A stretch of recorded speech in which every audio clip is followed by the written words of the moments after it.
کہ اذان کے ساتھ نہ روزہ رکھنے کا تعلق ہے، نہ اذان کے ساتھ روزہ کھولنے کا تعلق ہے۔ نوالا آپ کے منہ کے اندر ہے، اسے آپ زیر حلق لے جائیں، یا وہ نوالا جس پر آپ نے ارادہ کر لیا ہے، یعنی جو گویا آپ کے ہاتھ میں آ گیا ہے اور اذان شروع ہوگی تو آپ اس کو فوراً کھائیں اور جتنا جلدی ہو سکے اس سے فراغت آ لیں۔ پیر صاحب مجھے یہ بتائیے گا، موسٹلی ہم دیکھتے ہیں اپنے ارد گرد کچھ اس طرح کے لوگ جو روزہ ختم بھی ہو جاتا ہے، ایک ان کا ٹائم جو ہوتا ہے وہ ختم ہو جاتا ہے، لیکن اذان چل رہی ہوتی ہے تو وہ کھا رہے ہوتے ہیں اور کہتے ہیں کہ نہیں، ابھی جب تک اذان ختم نہیں ہوگی تب تک ہمارا روزہ بھی چل رہا ہے ابھی۔ ہاں، یہ بڑا اہم سوال ہے، روزمرہ کی بنیاد پر جو ہے، خاص طور پہ رمضان میں تو اس کا ہمیں سامنا رہتا ہے اور اس سوال کا بھی سامنا رہتا ہے۔ مجھے آج تک یہ بات سمجھ نہیں آئی کہ جب ہمیں پتہ ہے کہ روزے کا ایک انتہائی وقت یہ ہے، تو انتہائی کا مطلب یہ کہ یہ تو بالکل انتہائی وقت ہے نا، اس سے پہلے ہم کیوں، اس سے 10 منٹ پہلے کیوں نہیں طے کر لیتے، ذہنی طور پر اپنے آپ کو کیوں تیار نہیں کر لیتے کہ جس دن روزہ 5:10 پہ بند ہونا ہے، میں کیوں نہ اپنے آپ کو یہ سمجھاؤں کہ میں نے 5 بجے تک روزے کو بند کر لینا، یعنی چند منٹ پہلے بند کر لینے سے اگر روزہ محفوظ رہ سکتا ہے تو اس سے خیر والی بات کیا ہو سکتی ہے۔ ایک اصولی بات سمجھنے والی ہے کہ اذان کے ساتھ نہ روزہ رکھنے کا تعلق ہے، نہ اذان کے ساتھ روزہ کھولنے کا تعلق ہے، بلکہ انتہائے سحر کے ساتھ روزے کے رکھنے کا تعلق ہے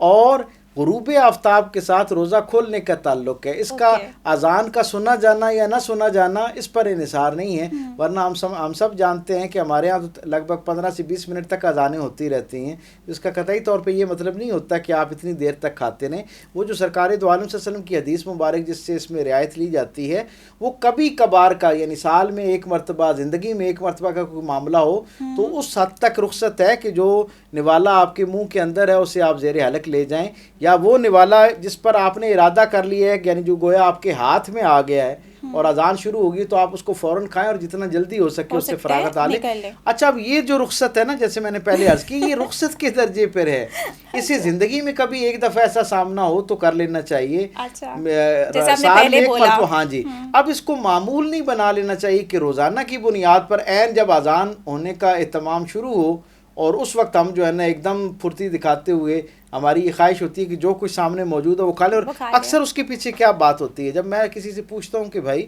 یہ اتنی بے چینی کے ساتھ یہ ساری چیزیں کیوں کھا رہے ہو، تو وہ پتہ کیا جواب دیتے ہیں، وہ کہتے ہیں کہ تاکہ دن بھر بھوک اور پیاس محسوس نہ ہو۔ بھائی روزہ تو نام ہی ان کیفیات کو محسوس کرنے کا ہے، اور لاسٹ مومنٹ پہ وہ پانی کی ایک بوتل رکھی ہوتی ہے کہ ایک نفسیاتی سا معاملہ، ہمیں یہ لگتا ہے کہ شاید اگر یہ پانی پی لیا تو ہم 100 سال تک جو ہے نا وہ روزہ قائم رکھ سکیں گے، حالانکہ یہ کوئی اس طرح کا عمل نہیں۔ اور ایک اور بڑی غلط فہمی جو معاشرے میں پائی جاتی ہے کہ شاید روزے کو بند کرتے وقت آخر میں پانی پینا ضروری ہے، یہ ہمارا اپنا نفسیاتی یا غذائی مسئلہ ضرور ہو سکتا ہے، اس کا دین کے ساتھ کوئی تعلق نہیں ہے۔ روزہ اختیار کرنے کے لیے اس وقت سے پہلے کھانا پینا ترک کرنا ضروری ہے، کھانا اور پینا دونوں کو روکنا ضروری ہے۔ میں تو ہمیشہ یہ میرا اپنا بھی معمول ہے اور اپنے ساتھ وابستہ لوگوں کو بھی میں ہمیشہ یہ نصیحت کرتا ہوں کہ جب ہمیں ایک آخری انتہائی وقت پتہ ہے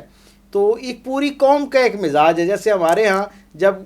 بلز جمع کرانے کی بات ہوتی ہے تو پوری قوم آخری تاریخ کا انتظار کر رہی ہوتی ہے، اور ہم اس دن آخری تاریخ بینکس میں اور ہر جگہ ایک دھکم پیل ہو رہی ہوتی ہے، اور ہم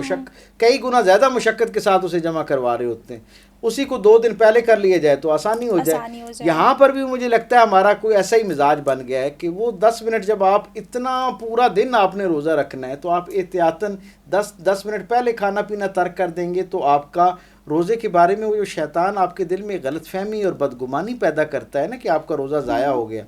اللہ تعالیٰ اس سے بھی آپ کو محفوظ کر لیتا ہے، اور وہ جو ایک حاصل بسل ہوتی ہے، ایک افراتفری ہوتی ہے، اس سے بھی بچ جاتے ہیں۔ بالکل بالکل۔